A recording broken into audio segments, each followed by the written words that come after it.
Okay. Hello and welcome to my channel. My name is Lorraine Masia Mponera, your self-appointed scholarships mentor. So in today's video, I'm explaining to you about um, subject access request, how you can access your information that is being heard by organizations, public bodies, businesses in the UK. So how can you do it? Without wasting much of your time, let's get right into it. Okay, so this program, it's part of Open Rights Group training that they trained a number of people from different parts of the country in order to help with the running information sessions around subject access request toolkit that they have created. So we will be going through that. Okay. And the 26th March is the day that I'm recording this, but it's also the day that I went and delivered a session at Baobab Women Project.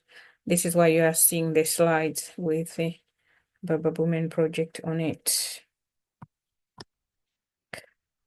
It's over here. Okay. So the objectives for the guide, it's to understand what the subject access request toolkit is and why it matters, know what digital rights, GDPR, and SARs are, navigate and use the toolkit, but also understand how the toolkit can be used in community work if you are someone who is part of an organization that works with the asylum seekers, refugees, and migrants. Okay. So why this toolkit matters. Migrants data is used every day and decisions are being made using the digital systems, and people often cannot see or correct their data. Most importantly, digital rights amounts to power and protection.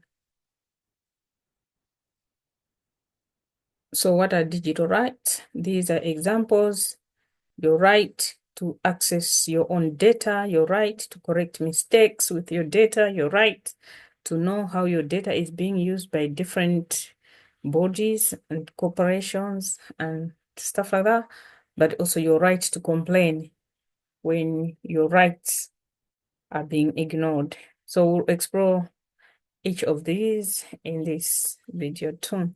So what is subject access request? Subject access request is a legal right under GDPR and the Data Protection Act. So GDPR, I've put a caveat here. The UK GDPR and the Data Protection Act 2018 are the UK's implementation of the General Data Protection Legislation, GDPR, used in the UK regulations in the UK around data protection. It allows people, subject access requests, in short SAR. SAR allows people to request their personal data. We'll look at what constitutes personal data in a minute. It also applies to public and private bodies in terms of where you can request for your data. And usually it is free, but we'll also see in circumstances where they can charge a fee, and it must be answered within 1 month. But we'll also look at what can cause to make the waiting longer than 1 month shortly. Okay, why make a subject access request? You can make a subject access request to find out what personal information an organization holds about you, how they are using it, who they are sharing it with, where they got your data from. So when you are making the SAR request, you can ask for any of these things. You have my data, how are you using it? Who are you sharing it with? Where they got your data from, and things like that. Today, when I was at the session, someone gave an example of how the owner of the case at the court was so surprised about the information that he thought was a secret to him. Like he was doing something in a different country, but it appeared that the court had that information. So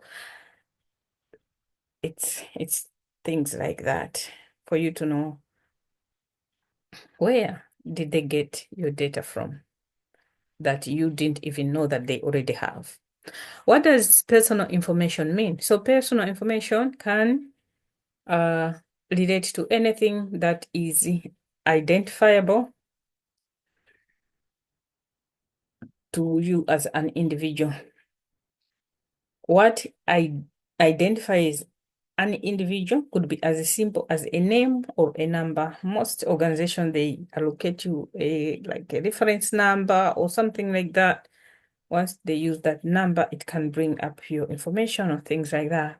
It could also include other identifiers such as IP address, a cookie identifier, or other factors. Cookie is also one of big things that we do accept cookies without knowing, but yeah, you don't without understanding what you are accepting, and you see that there's um a lot of organizations that have access to information, but just by you accepting a cookie on your phone or something like that, or accepting some, you know, something that you have been asked to accept on your phone without knowing that at the back of it, there's hundreds and hundreds of cookies that actually that accepting means. So about the SAR digital toolkit, the toolkit is a step-by-step guide. We'll look into it in a minute. It's written in plain language. It's designed for migrants and those supporting them. It can be used without legal or technical expertise. So they have toolkits, and the toolkit is in English, Arabic, traditional Chinese. I'll show you in a minute where we can get all these versions of the toolkit. What the toolkit helps with the SAR digital toolkit, you can requesting data, three things that it helps with: requesting data from organizations like Home Office, councils, police, the housing providers, banks, and other public services and private bodies, but also responding to delays or refusals, as well as making complaints to the ICO, which is Information Commissioner's Office. We will look into all of these. So how organizations can use the toolkit. If you are an organization, you can have information session so that people are aware about how they can make a subject access request, or you can support people on one-to-one basis to make these subject access requests. And you can integrate into your advice or casework, but also supporting people that are affected by data errors. Data errors is so common, so common, where people sometimes are identified as they are from Malawi when actually they're from Uganda, or vice versa, or things like that, or even something worse.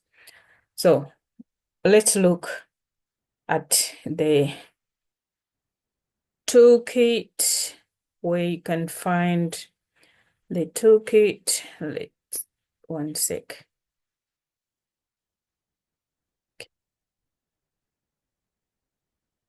10 minutes. I'm just looking at.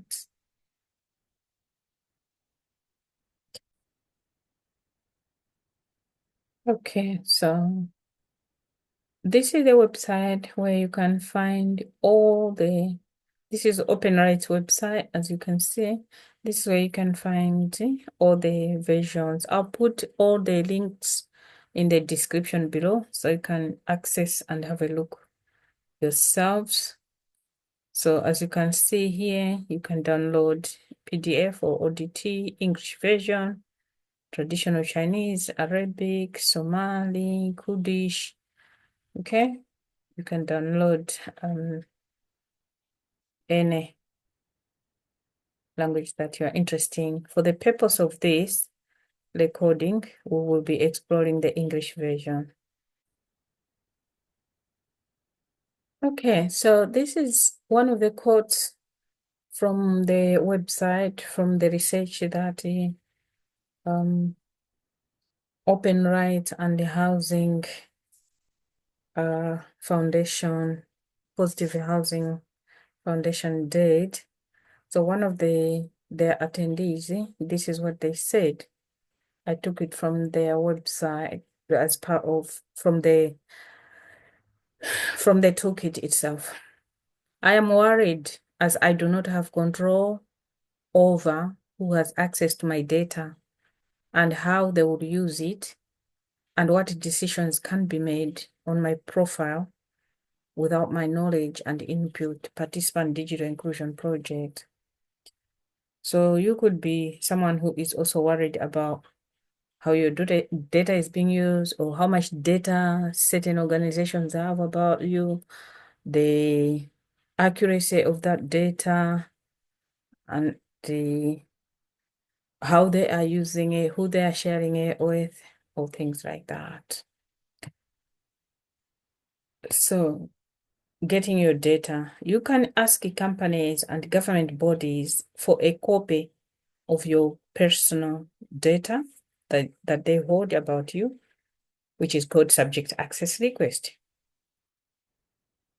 They have to send you any personal data they hold about you, which they are able to provide based on a reasonable and proportionate search, and unless there's a specific exemption, or if your request is unfounded or excessive, quote unquote. So I will explain later on what they mean by if it's excessive or unfounded or things like that. But the fact is that you have the right to subject access request. The response time is 1 month, but sometimes can be within 3 months. That is, if they have informed you of specific circumstances that make it difficult to answer your request. An organization can also ask you further information to confirm your identity, in which case any statutory time limit will be paused until you provide such information. Okay, so initially it's expected within 30 days to get a response, but if there are delays, they will communicate to you why there are those delays, and it can take up to 3 months. You do not have to pay anything except in strict circumstances. So here it says organizations do not usually charge a fee to comply with SAR. They can charge a reasonable fee for the administrative costs of complying with a request if it is manifestly unfounded or excessive, or if an individual requests further copies of their data. So only in such circumstances that they can charge for administrative costs, but otherwise it is free. Impact assessment. Organizations have to carry out data protection impact assessments to make sure that they have considered any risks to the privacy and security of the data that they collect. So this is on part of the organization. They have to make sure that when they collect your data, it will be safe and it will be kept secure. Impact assessment, so important so they know in advance the plan of how your data will be kept secure and safe. Sending data abroad Your data cannot be transferred to another country unless the country of destination was authorized by the Secretary of State, or unless the organization sending the data abroad has, acting reasonably and proportionately, implemented additional safeguards to protect your data. Okay. It's not allowed unless prior arrangements have been done and authorized by the Secretary of State, as it says. You can make a complaint if there is need to. You can complain to the Information Commissioner's Office, ICO. I was trying to recall what is ICO, about how an organization has treated you, and they must investigate if you feel that there has been a miscarriage of justice. You can also complain to the organization directory. Usually the first would be to complain to the organization. Most organizations, they will be, open in terms of like how you can make that complaint. They'll give you maybe a form to fill or things like that to raise a complaint. But if that fails, then you can contact the ICO. I'll also put the link to the ICO website and where you can claim, where you can make a complaint as well. The link you can use to make a complaint, I'll also share in the description below. Automated decisions. Companies and the government can't use a special category data. Okay, so data related to your health, for example, religion, political or philosophical belief, trade union membership, sexual preference, ethnicity, and biometrics for the purpose of identification. This is special category data, which they cannot use to make solely automated decisions that could have legal or other significant implications or effects on your life. They can't do that. Okay, so how your data is used. Companies and organizations have to meet one of the 6 standards for lawfully obtaining and sharing your data. Consent. This is where you have given a consent for them to collect your data based on a specific purpose. So they're asking you information, your date of birth, your name, your address, your this, and you agree to it because there's a purpose that this data will serve, or when processing contracts, or as a legal obligation, data handling is required. If data handling is required by law, that you have to give that information. Also, vital interest necessary for protecting an individual's life, and public task required to fulfill official functions or public interest.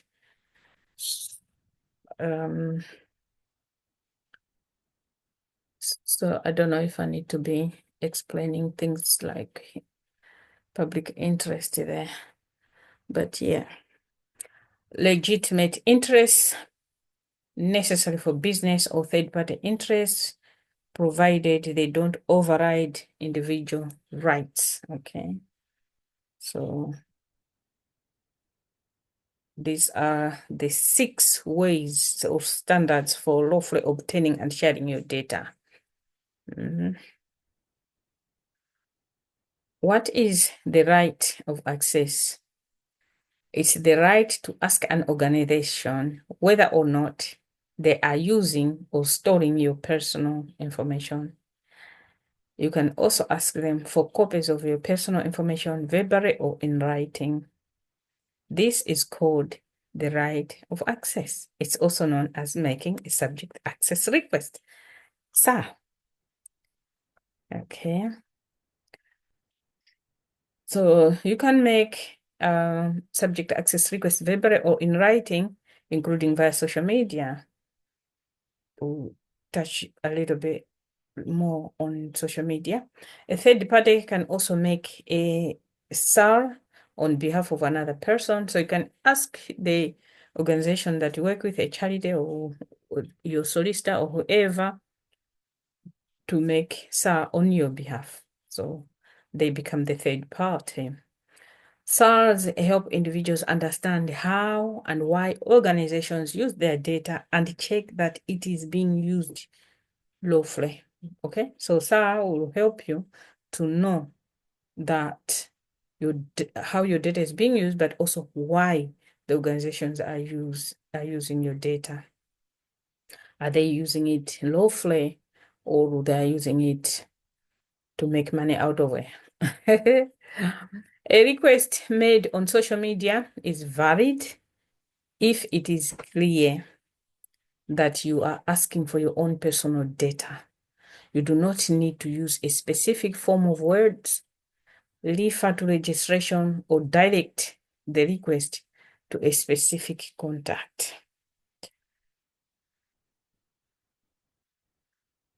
Okay.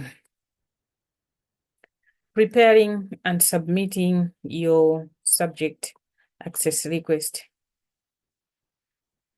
Firstly, you identify where you send your request. That is the name of the organization. You are making your request to find the email address of the organization. So there's a tip here which says you can usually find a suitable email address in the organization's privacy notice. So if you check the privacy notice of any organization on their website, there is an email embedded in the privacy notice that you can use. Think about what personal data you want to access. You can ask all the data about you that they hold, but it's also good or important if, for example, it's only specific information that you are looking for at this particular time from this particular organization. To focus on that. Make your request directly to the organization, state clearly what you want. The organization may respond quicker if you identify the specific data you want. Keep a copy of your request and a proof of postage or delivery, especially if it's through post. The ICO's office provide a tool to submit a subject access request. So for now, let us look at how you can submit. You can submit yourself directly by getting their email and sending an email from your email address, but you can also use the Information Commissioner's Office, where there's a tool for submitting a subject access request. So let us look into that. Okay, so this is the form you can use on the ICO website. You can see here, ico.org.uk,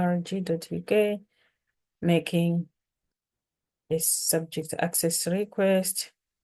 You just make sure you read here, and it says here you need your name, your organization, email address, and all of that. Then start your request for information by clicking here, and it says it will take about 10 minutes. Once you click here, you get the form. Okay.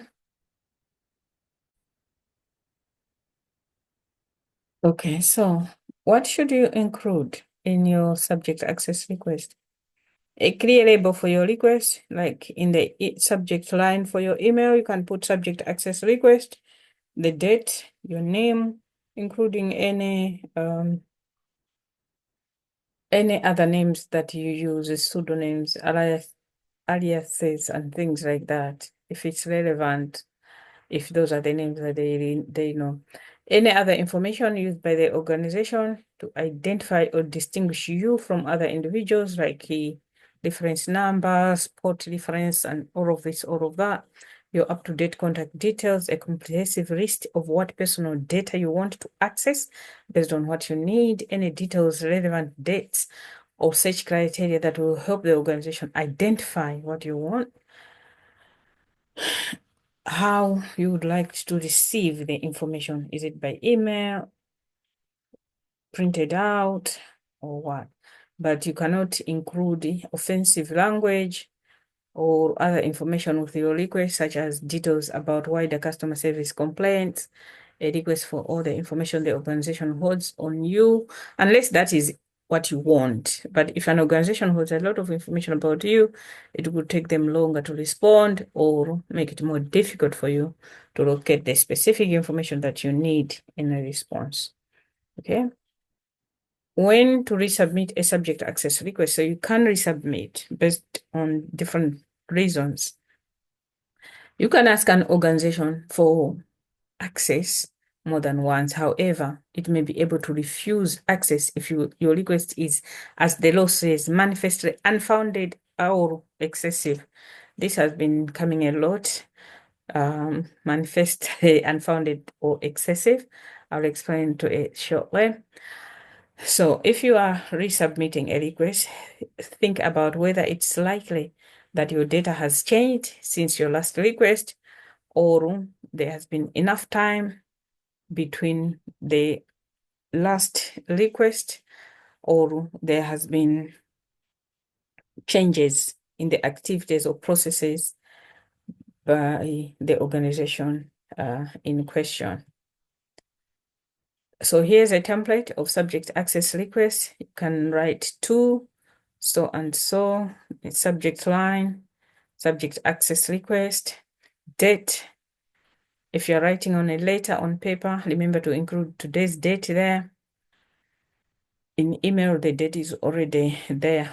And dear so and so, if you know the name or the name of the service. I would like a copy of the foreign personal data that you hold about me and which I have a right to view under the Data Protection Act 2018.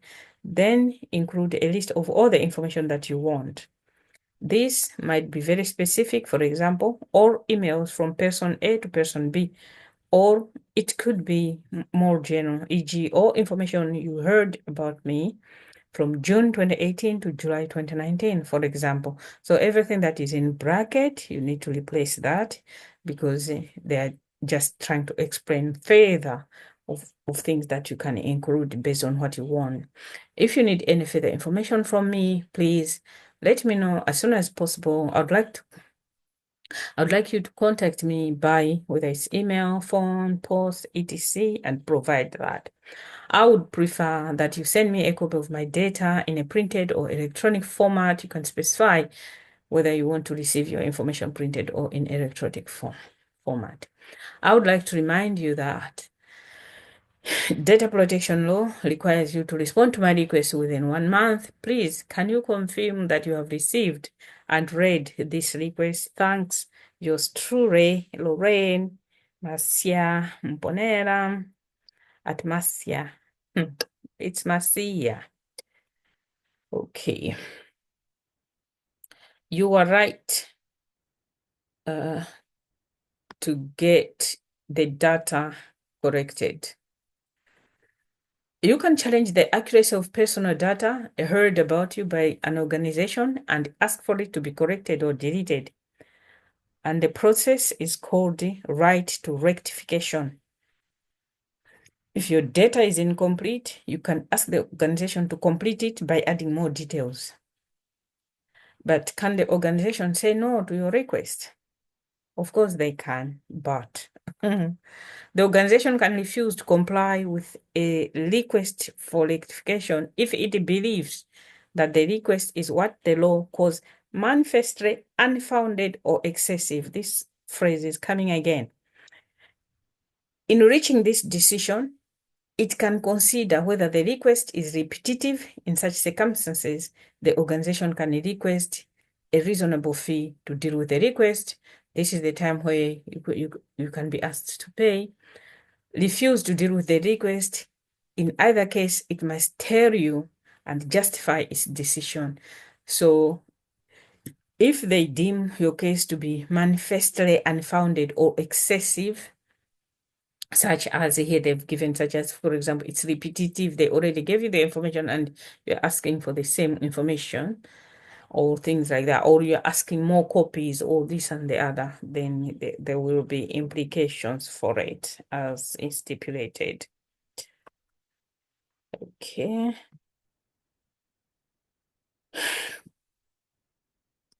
What about mistakes in your data records? Deciding whether data is inaccurate can be complex if it refers to a mistake that has been put right.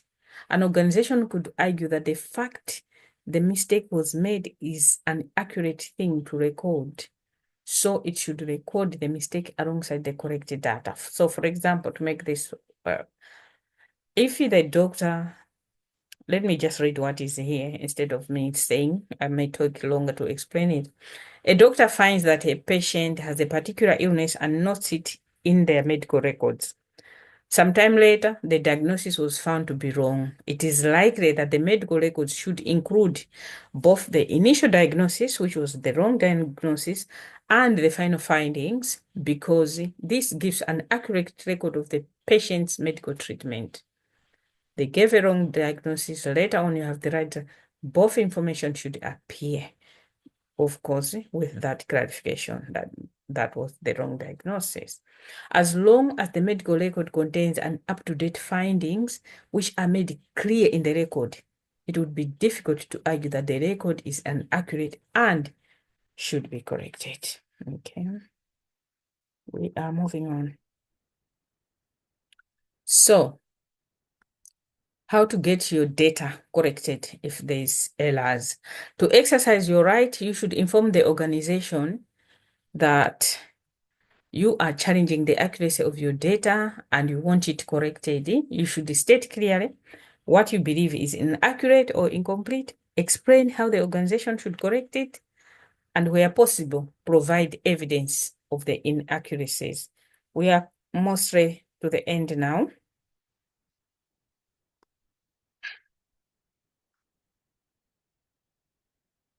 How to get the data corrected as a continuation. A request can be verbal or in writing. If you are sending a written SAR by post, we recommend sending it by recorded delivery if possible, so that you have evidence of the date the SAR was submitted. Here is the emphasis. We recommend you follow up on any verbal request in writing because this will allow you to explain your complaint, give evidence, and state your desired solution. It will also provide clear proof of your actions, like when you ask for correction or data shared. This can prove that the designated time frame has not been adhered to if you decided to challenge the organization's initial response. Okay, loud and clear. So, what should organizations do? The organization that are keeping your data, what should they do?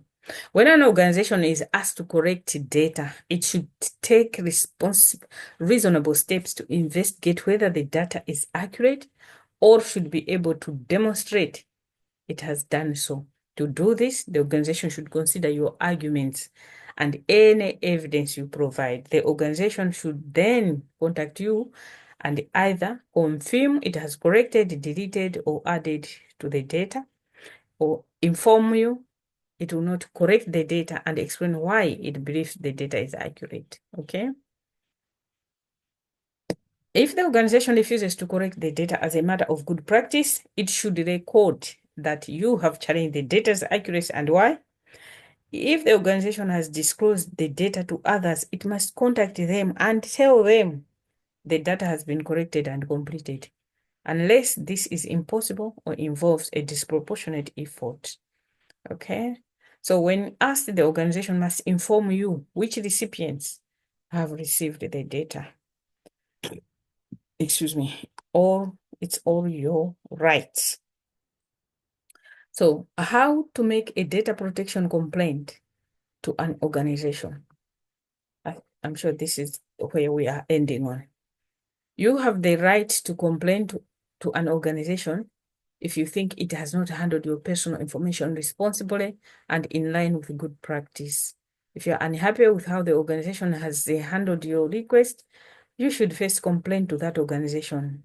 Having done so, if you remain dissatisfied, you can make a complaint to the ICO using this link.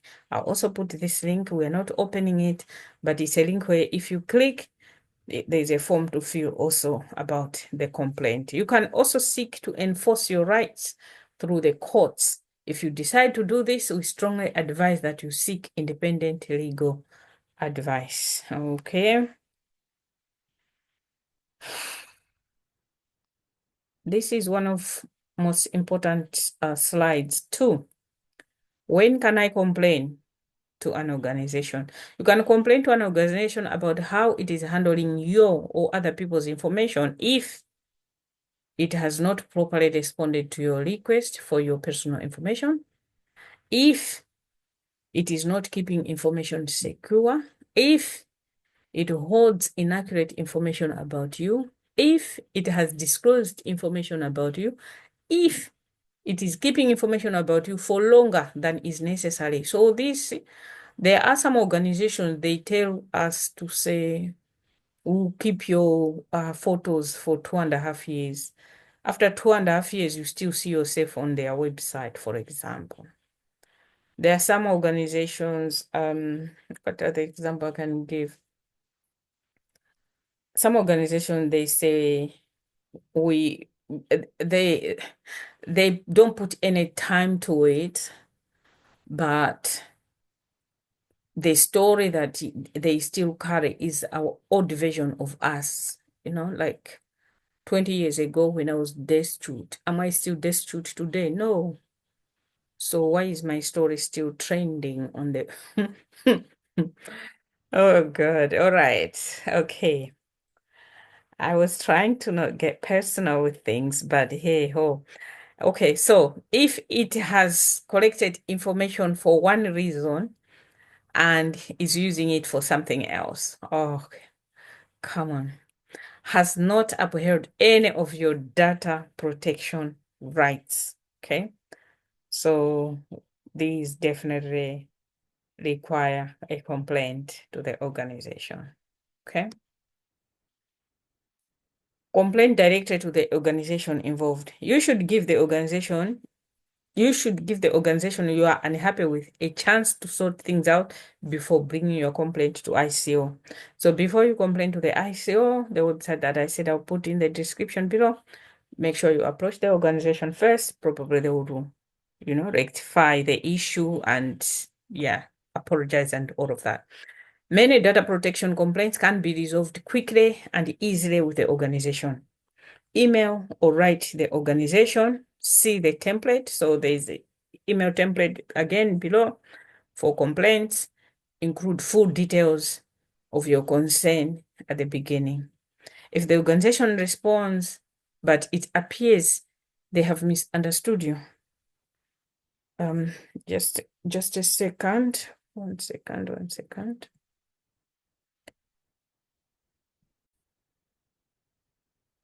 Okay, so the complaint directed to the organization involved.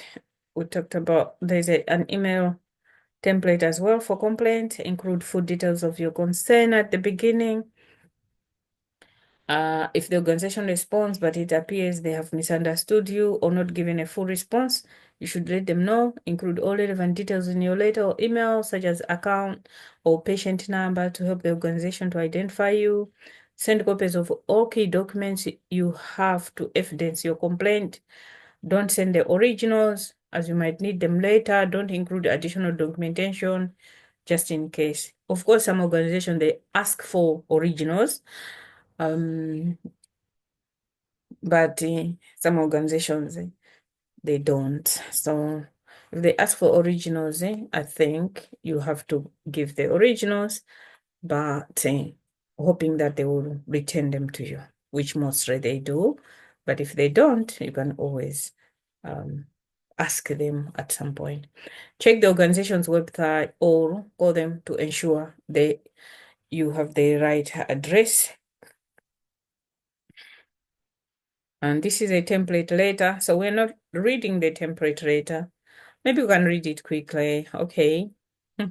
Your full address, your phone number, your date, your name, your name and address of the organization. Dear sir, madam, or the name of the person you have been in contact with, a heading or subject, data protection complaint, then your full name, address, and any other details such as account number to identify you. Account number as in your your reference number. I'm concerned that you have not handled personal information properly. Then you give the details of the complaint, explaining clearly and simply what has happened, or where appropriate, its effect on you. I understand that before reporting my complaint to the ICO, I should give you the chance to deal with it. If when I receive your response, I still want to report my complaint to the ICO, I'll give them a copy of it to consider. You can find guidance on your obligations under information rights registration on the ICO's website and information on their regulatory powers and the actions they can take. Please send a full response within 30 days. If you cannot respond within that time frame, please tell me when you can respond. If there's anything you would like to discuss, please contact me at the following number. Use faithfully, Loreni Masia Mponeera. So that's there. Now let us stop. So I put these because they were the training that I did today. It was at stop share. It was at Baobab Women Project. So the slides, that's why I used the slides. Okay, so this is it. The video is already long, and hopefully you have learned something. The information was relevant for you, and that you have the courage to request your information, to put in a subject access request. You have been with me, your self-appointed scholarships mentor, Lorraine Masia Bonera. Bye. Bye.